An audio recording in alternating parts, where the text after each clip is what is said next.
नमस्कार दोस्तों, बोले सितारे में आपका स्वागत है। मैं हूं प्रवीण खेतानी, लॉस एंजलिस स्थित एस्ट्रोपामिस्ट एंड फेस रीडर।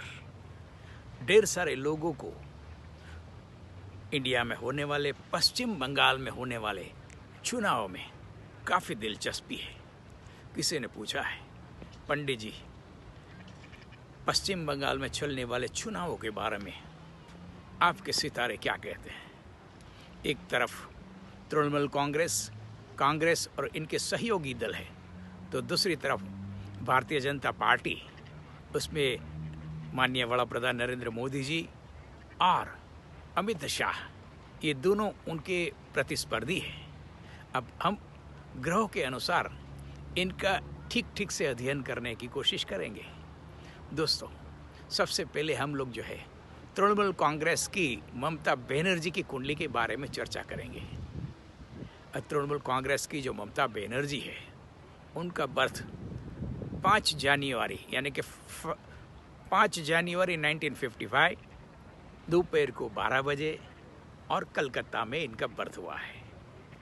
और ग्रहों के अनुसार इनका मेष लग्न उदित हो रहा है। लग्न में कोई ग्रह नहीं है। द्वितीय स्थान में चंद्रमा अपनी उच्च राशि में बैठा हुआ है। चतुर्थ स्थान में बृहस्पति उनकी उच्च राशि में बैठा हुआ है। अष्टम स्थान में शुक्र पड़ा हुआ है। भाग्यभवन में सूर्य, बुध और राहु पड़ा हुआ है। और 11th हाउस में उनका मंगल पड़ा हुआ है। कुंडली काफ़ी दमदार है। सूर्य जो है 12 बजे का सूर्य जो है वो 100% पावरफुल होता है। और सूर्य है वो राजनीति है, और वो छोटी उम्र से ही राजनीति में उसने कदम रखे हैं। 15-16 साल की उम्र से ही उसने स्टार्ट किया है। और इसके बाद 25 साल की आयु में सबसे कम उम्र की वो पार्लियामेंट्री मेंबर बनी थी। उसके बाद 2 बार वो केंद्रीय मंत्री बन चुकी है और 2 बार बंगाल की मुख्यमंत्री बन चुकी है। ऐसी ममता बनर्जी की कुंडली भी में काफ़ी दमदार है। और सबसे बड़ी बात यह है कि भाग्य का कारक ग्रह बृहस्पति जो है उच्च का होके पड़ा हुआ है, और तुला का शनि सप्तम स्थान में उच्च का होके पड़ा है, यानी कि 2 राजयोग उसके केंद्र में पड़े हुए हैं। अर्थात इनको हराना इतना इजी नहीं है, यानी कि भारतीय जनता पक्ष को इनको हराने में काफ़ी मेहनत करनी पड़ेगी। तो इसके सामने देखा जाए तो बृहस्पति उनकी कुंडली में उच्च न होने के कारण उसने डिलीट तक की पदवी ली है।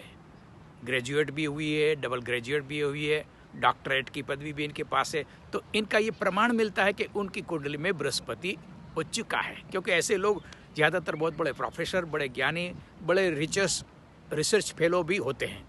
और ये कुंडली सही है, इनका एक ये प्रमाण है।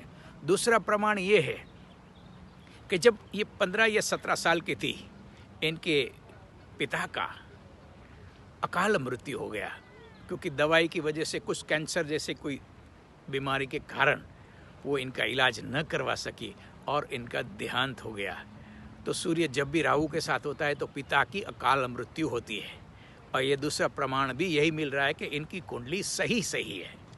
छोटी उम्र में पार्लियामेंट्री मेंबर बनने के कारण वो जो है उसका सूर्य जो है प्रदीप्त है, ये भी इनका प्रमाण मिलता है।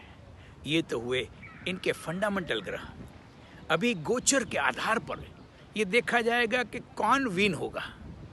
अब गोचर में देखा जाए तो इनके लिए गोचर में सितंबर से राहु जो है वृषभ राशि में एंट्री हुई है, यानी कि चंद्र राहु का ग्रहण हुआ है। और आप देखोगे कि सितंबर से लेके अभी धीरे धीरे इनकी पार्टी से बहुत सारे लोग उनका सभ्य पद छोड़ के भारतीय जनता पार्टी में जा रहे हैं। ये इनके लिए एक नेगेटिव साइन है। अभी फ़िलहाल थोड़े दिन पहले उनका अकस्मात में इनके पैर को भी इंजरी हुई, ये भी इनका कारण है। तो ये चंद्र राहु का ग्रहण जो है, ये शायद इनको ये समय जिताने में काफ़ी उनको कष्ट का सामना करना पड़ेगा। या ये भी हो सकता है कि आगे चल के ढेर सारे और लोग भी इनका पक्ष जो है वो छोड़ के चले जाए। और दोस्तों, ऐसा ही सूर्य जब राहु के साथ हो, अब देखो अमेरिका के जो प्रेसिडेंट ट्रंप जो है, उनकी कुंडली में भी सेम योग था। सूर्य राहु के साथ था और जैसे ही सूर्य के ऊपर राहु की एंट्री हुई, उस वक्त हमने प्रिडिक्ट किया था कि ये जो ट्रंप जो है उसका जीतना मुश्किल है और ये बदनाम भी हो जाएंगे। और दुनिया की राजनीति में लोगों ने देखा कि लास्ट महीने में इलेक्शन के माहौल पर ही ट्रंप की हार भी हो गई, और इतना ही नहीं, वो बुरी तरह से जो है वो एकदम डिफेम भी हो गए। तो इनकी कुंडली में भी ऐसे ही योग सूर्य राहु के साथ बन रहे हैं, चंद्र राहु का ग्रहण बन रहा है, यानी कि आगामी दिनों में उन्हें ऐसी ऐसी चीज़ों का सामना करना पड़ेगा जो उसने कभी सपने में भी न सोची होगी। और दूसरी तरफ हम देखते हैं कि मेष राशि के अमित शाह, इनकी कुंडली में 10वां भाव जो है राज्य सुख का भाव है, उसमें शनि अपने घर में बैठा हुआ है, यानी कि राज्य सुख में, यानी कि वो काफ़ी बाजी मार जाएंगे। 10वां स्थान जो है राज्य सुख का स्थान भी है और वर्चस्व का स्थान है, प्रभुत्व का स्थान है। तो ये पश्चिम बंगाल में काफ़ी अपना प्रभुत्व जो है वो जमा देंगे। और नरेंद्र मोदी जी माननीय वड़ा प्रधान की कुंडली जो है वृश्चिक राशि की है, और वृश्चिक राशि में तृतीय स्थान में जो है 1 साल से पड़ा हुआ शनि जो है इनके बल और पराक्रम में वृद्धि करवाएगा, यानी कि इसको कोई भी राइवल इनको परास्त नहीं कर सकेगा।